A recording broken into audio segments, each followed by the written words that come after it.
कौशल्य वाढवायच्या गोष्टी सगळे सांगतात, पण त्या लगेच वापरायच्या कशा हे कोण सांगेल?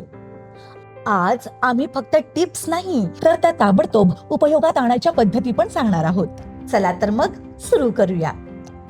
पहिली पद्धत, व्यवहार ज्या दोघांचाही फायदा होईल. फॅशन आणि नव्या ट्रेंड्सचं युग आहे.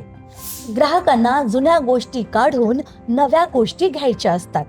मग तुम्ही पण त्यांच्यासाठी ऑफर तयार करा. उदाहरणार्थ, जुनी साडी आणा, नव्या साडीवर 10% सूट. फेशियल किट आणा, फेशियलवर डिस्काउंट. हा उपाय प्रत्येक व्यवसायासाठी उपयोगी पडतो. दुसरी पद्धत, एका गोष्टीपुरते मर्यादित राहू नका. कपड्यांचं दुकान आहे, थंडीत फुल स्लीव्ज, उन्हात कॉटन सूट्स ठेवा.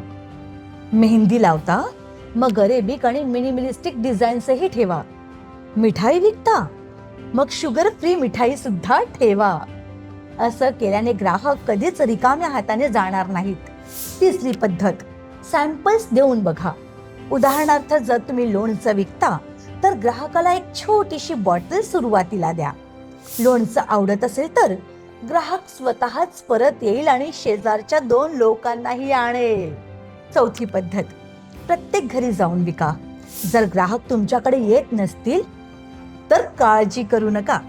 तुम्ही पण तुमच्या ग्राहकांकडे त्यांच्या घरी जाऊच शकता.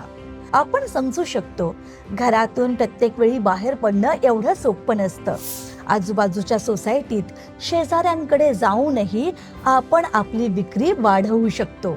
ट्राय करून बघा आणि आम्हाला कमेंटमध्ये नक्की सांगा, तुमच्या व्यवसायासाठी सगळ्यात उपयुक्त ट्रिक कोणती वाटली. मल्टिप्लाय फायनान्सचं ज्ञान कुठेही कधीही.